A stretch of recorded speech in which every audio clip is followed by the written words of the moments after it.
Hello everybody, welcome back to another video. I'm hoping you guys are all having a fantastic day. So today's upload, as you could tell by the title of the video, is about why the upcoming pattern change could lead to some big snowstorms, some just really cold air, and just an update on the weather in general.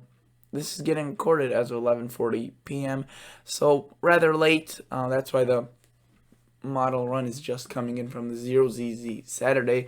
Reason for that is I don't know if I'll be able to record a video on Saturday, so I'm recording it right now. But again, it's fine. It's no big deal for me, as usually I sit up later than this.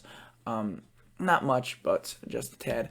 So consider guys subscribing to this channel, consider liking this video. It really helps this channel grow. And I just really would love to see some comments. I've been honestly guys, I've been slacking with the comments, but I've been fairly busy with the college applications and all of that good stuff, all of that very fun stuff. So basically I will be replying to more comments, but I read them all, so thank you so much for that. So right now we're looking at the GFS model run, and we're looking at a very cold pattern. I mean, the temperatures will just be plummeting throughout a lot of the northern and eastern US, on and off throughout most of the forecast. And if you look for this is now Saturday, November 2nd, so what the day this is getting released, where there's a pretty nice trough happening across the country with the 540 dipping down, or basically the 32 degree basically the 30 to 32 degree boundary. You could see dipping down across Montana and Colorado, Nebraska, Kansas, and into southern Missouri and up into the northeast. So this will bring a more cold air rather than big storms. However, again, I wouldn't really describe this as a progressive pattern. I mean, it will be pretty fast pacing forward, but in the sense of progressive usually means that we go from trough, then maybe a little bit of a ridge. This thing is just gonna be a constant pattern where there's just troughing in the east and there's ridging in the west, or at least to a certain extent in the west. But mainly the U.S. will be dominated by the troughing, which will lead to some chillier conditions. But if we were to look at the National Weather Service weather nation map, which I don't have pulled up, but there are some lake effect or winter weather advisories for northern Pennsylvania and western New York State. Basically, they're expecting some lake effect, so that's what the cold air is gonna do. It's gonna kick in some lake effect. Nothing too significant, it seems, at this point, but definitely, you know how lake effect is really unpredictable and could leave up to a foot of snow and still be not considered significant lake effect. I mean, if you remember, I think this was of November of 2017 or 2016. I don't recall, with the Buffalo event that just dropped. I think it was over 100 inches in some locations. I just don't remember. I think it was 2016 or 2017. Something's telling me it was 2016, but I'll have to double check that. But I mean, really, no big storms in the short range. I mean, you can see there's gonna be some clippers. This is Monday, November 4th, so this upcoming Monday, a clipper of some sort, bringing some cold rain or wet snow to the Great Lakes and the Midwest. We notice how the warm air tries sneaking in here with that 546 line, the above freezing. Theoretically it's above freezing, but usually the 32 degree line, the actual the 32 degree line surface map is usually a little bit behind the 540 line. But notice how it tries getting pushed back the 540, but then it just another reinforcing shock comes in, and not really a big storm occurring at all, just more of these snow showers. Here's a potential clipper Wednesday, Thursday, delivering some light snow, nothing major across the lakes. But then notice another resurgence of cold air, and this is going to be unusually cold air for November. Notice this is now Friday, November 8th. Sorry if I just keep going back and forth, but notice some snow for Maine, Vermont, New Hampshire, southern parts of Canada, Quebec, and Labrador, not Labrador, Nova Scotia also seeing some snow out of this. Nothing too heavy, may really intensify once it gets off the coast, not really affecting the U.S. And again, notice there's a big troughing in the east. It tries, you can see another clipper right here. There's quite a bit of, quite a big real estate being covered by this, and quite, predominantly snow. But then we see the warm air sneaking in with those red lines. That is basically, above the 32-degree line. Relatively speaking, around somewhere in that proximity. But then notice, we see a big storm develop out. Whenever, this is the thing, guys, we won't really see a big storm. If you like the cold. And here's the thing: if you like the cold weather and want some snow, those usually don't go hand in hand. I mean, they do to a certain extent.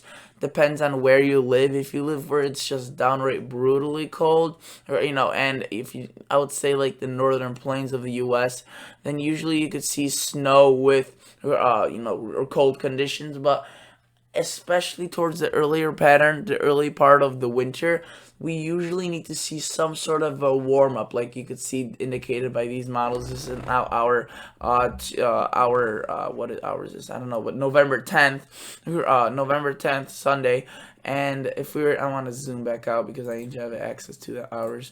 But let's click on 192 because every time it freezes, every time I click off of it. But notice how we see this resurgence of warm temperatures, not in drastic warm, above average, it may seem, but definitely nothing too significant. You can see, look at those temperatures right there, just looming, ready to come down, blasting any second, off the northern Canadian, off the Rockies and off the southern Canadian plains.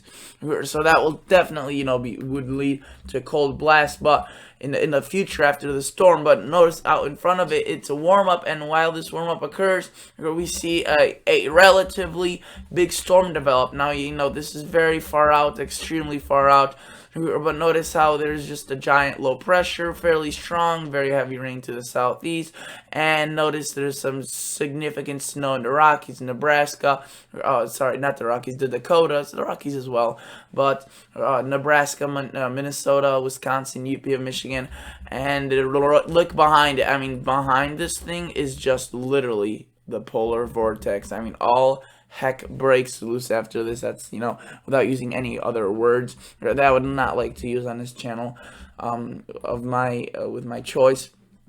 You can see that this would be definitely the coldest outbreak of the year. Now, whether or not this would actually occur, we don't know. I would say I have higher confidence in the cold air occurring than the actual snowstorm, because if you look at the previous models, they've been advertising a cold shot of air towards the end of the forecasting period. Notice this one, this GFS model run has the storm further to the north than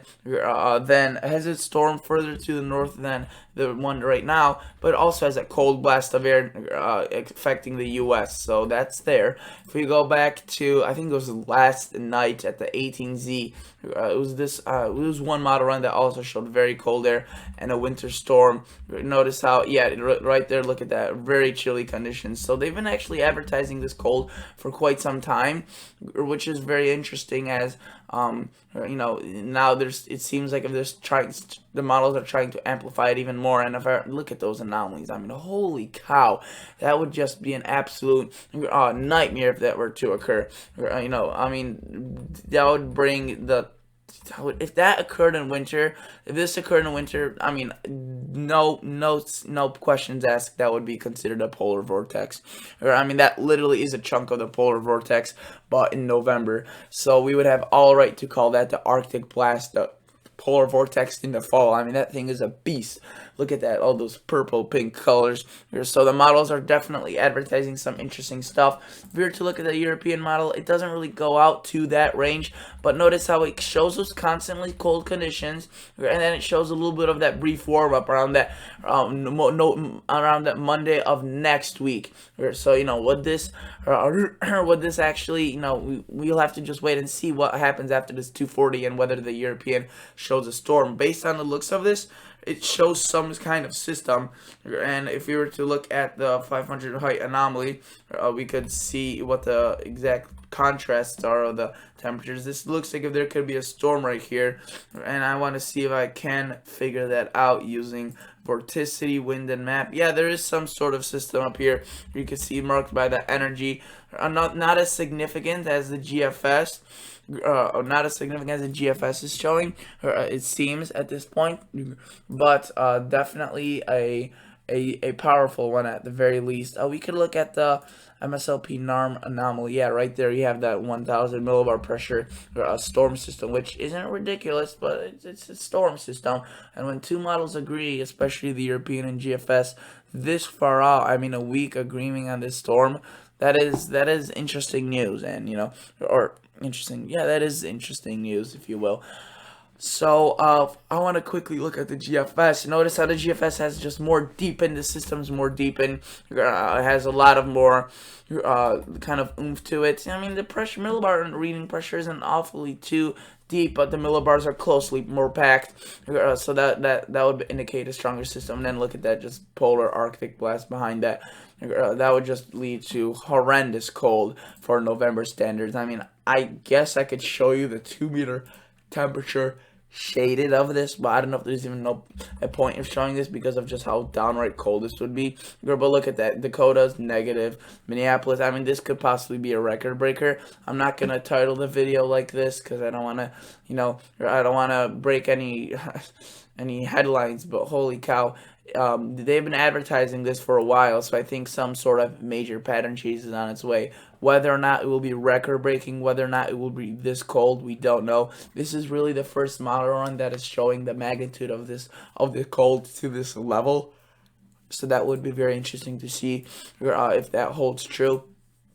I want to quickly go back to the European and see this 1,000 millibar storm. Okay, so basically, it shows it definitely right there across Monday, but it only goes out this far, so we don't really have a guarantee. I could quickly go on weathermodels.com. I don't know how to spell. I actually spelled that right. That's surprising. Let me quickly log in here. I apologize. This is a little bit messy, but I want to show you this European and see whether or not it shows that system with the precipitation and how strong it. It's definitely showing a system, as we saw from the tropical tidbits. It's just whether or not it shows the system's strength as much as the GFS. Let's quickly load this. So again, this would not be this upcoming Monday, which is the 4th. This would be the 13th. I think Sunday's the 12th. So that would be, then notice a kind of on and off pattern. Lots of snow showers, clippers, no major events until that potential storm, which would be occurring in this time frame right here. So this doesn't look too impressive, but it's I mean, it's still there. You can see this would deliver heavy snow. Again, this is just a 12 o'clock Z, so this isn't the newest European model run. So maybe not, you may be not agreeing with the GFS to the full extent because of the 12-hour disparity. But it is showing a system here, which is important, which still may bring the cold blast of air, or be enough to bring that cold blast of air. I don't know if they're showing I mean, I want to see if the 2-meter temperature anomalies are as significant as what the GFS is showing. I mean, it's definitely showing some, but definitely not to the extent of the GFS. But again, this is the one that's updated. Okay, there it is. So this is the one that was updated at 12 o'clock noon on November 1st. So if the newer one comes in any time now, we will be looking at whether or not this snowstorm will be actually occurring. But definitely notice how it does that similar pattern. Thank you guys so much for watching. Consider liking the video. Consider subscribing to the channel. That's basically all I have for you today. And I'll see you guys in the next episode. See ya. Bye.